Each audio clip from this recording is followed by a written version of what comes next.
ma jiro wax la yiraaho dil quman. dil kasta waxa uu leeyahay cilad iyo sabab qofka ku kalifto in uu ficilkaas sameeyo.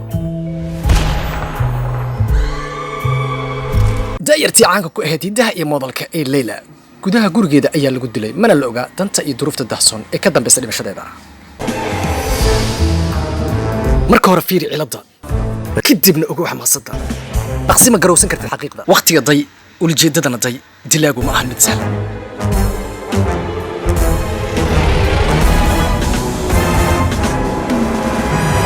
kiiska wuxuu muuqdaa mid adag sida ka muuqata meedka gadaal ayaa laga xajiyay gabadhan.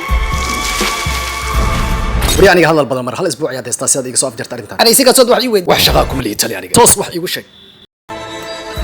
xaan qari karaa hemahan garuuna warka la isaga dhalaa. mar la ila shaqeey aniga waxaan ku ballan qaadayaa inaad noqoto xidig weyn ogolaashahaaga waa libinta guusheeda. kuma aha qofka ugu dambeeyay arkay iyadoo nool. tali waa saaxiibkeed magaciisu waa Sadeesh. qof kasta wuxuu u muuqdaa inuu adigu un ka hadlayo. muxuu ka galaa xaaladan dadka khibrad badan ayaa wax lagu soo kordhiyo. muhiimadda aan abaarno laba qofood ayaa meesha joogtay. mid waa dilaaga midna ficilka dilka marka uu dhacay waxa uu ahaa goob jooge. waxba gacalka iska boobisan diyaa faano le fari kama qadno.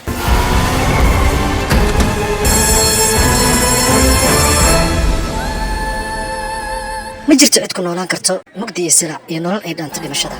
waan dhashay waana noolaay laakiin intaanan wax horumar gaarsiin naftayda ayaa i dilay.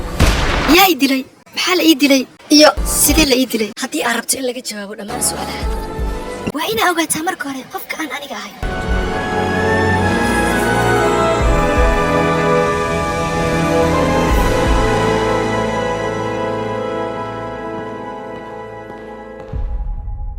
si aad u hesho xog walba oo qusayso aflaanta cusub iyo hordhacooda fadlan rukuma channelkeena subscribe to our channel waad ku mahadsantahay like-taada sidoo kale soo booqo page-ka aan ku leenahay Facebook.